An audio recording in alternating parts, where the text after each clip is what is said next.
Hi friends, அனைவருக்கும் வணக்கம். சிறகடிக்க ஆசையில் அடுத்ததாக என்ன ஆக போகுது அப்படின்றத பார்க்கலாம். சேனலை சப்ஸ்கிரைப் பண்ணிக்கோங்க, பெல் ஐக்கானை மறக்காமல் கிளிக் பண்ணிக்கோங்க.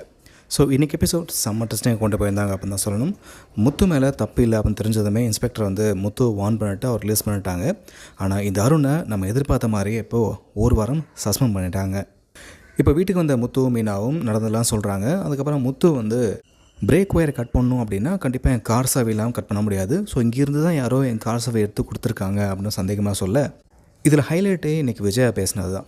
என்ன தான் முத்து மேலே எனக்கு கோவம் இருந்தாலும் நான் பெற்ற பிள்ளைக்கு இப்போ நான் பண்ணுனா அப்படின்னு செம்ம சூப்பராக வந்து பேசி ஸ்கோர் பண்ணியிருந்தாங்க. ஒரு பக்கம் இந்த மனோஜையும் செம்மையாக கிண்டல் பண்ணியிருந்தாங்க. ஸோ இப்போ எல்லாரோட சந்தேகம் பார்த்தீங்கன்னா ரோஹிணி பக்கம் தான் திரும்பிச்சு. ஆனால் ரோஹிணி முந்திரிக்கொட்ட மாதிரி, என்ன முத்து என்ன சந்தேகப்படுறீங்களா, எனக்கே ஏகப்பட்ட பிரச்சனை இருக்குது, நீங்கள் சொல்கிறத பார்த்தா நான் என்னமோ ஆணியில் மாட்டிருந்த சாவி எடுத்து கொடுத்த மாதிரி சொல்கிறீங்களே அப்படின்னு வளர, முத்து கரெக்டாக பாயிண்ட் அப்படிங்கிறாரு. இரு நான் சாவி ஆணியில் மாட்டேன்னு சொல்லவே இல்லையே, நீ எப்படி சொல்கிற அப்படின்னு கேட்க ஒரு செகண்ட் அப்படி ஜர்க் ஆகுது.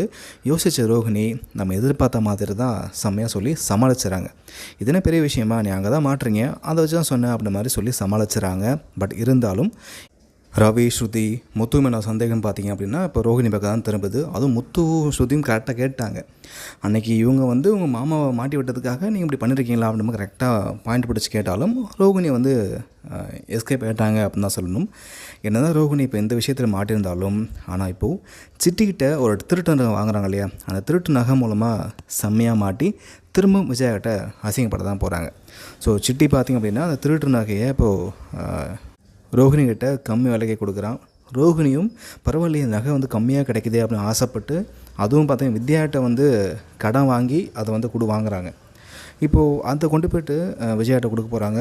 விஜயாவும் பார்த்திங்கன்னா தான் ரோஹிணி மேலே கோவம் இருந்தாலும் நகை வருது அப்படின்னு ஆசைப்பட்டு அதை வாங்கி கழுத்தில் போட்டு போக தான் போகிறாங்க. அப்படி போகும்பொழுது அந்த நகைக்கு சொந்தக்காரன் பார்த்துட்டு விஜயாவை செம்மையாக கேட்க போகிறான். விஜயா அசிங்கப்படுறது மட்டும் இல்லாமல் இப்போ ரோஹிணியை வீட்டில் வந்து விளாச போகிறாங்க. ஏன்டி நீ வேலைக்கு போகிறேன்னு சொல்லிட்டு திருட்டுருக்கியா அப்படின்ற மாதிரி செம்மையாக வச்சு செய்ய போகிறாங்க ரோஹிணியை. ஸோ அப்படி இந்த பிரச்சனை பெருசாகும்பொழுது தான் அந்த நகை ஏது அப்படின்ற கேள்வி வரும். அப்படி கேள்வி வரும்பொழுது தான் சிட்டிக்கிட்டேருந்து ரோஹிணியை வாங்கியிருக்காங்க அப்படின்றதும் ஸோ முத்துக்கு சந்தேகம் அதிகமாகும். அப்போது இதெல்லாம் சேர்ந்து தான் அந்த வேலை பார்த்துருக்கு அப்படின்றத முத்து கன்ஃபார்ம் பண்ணுவார்.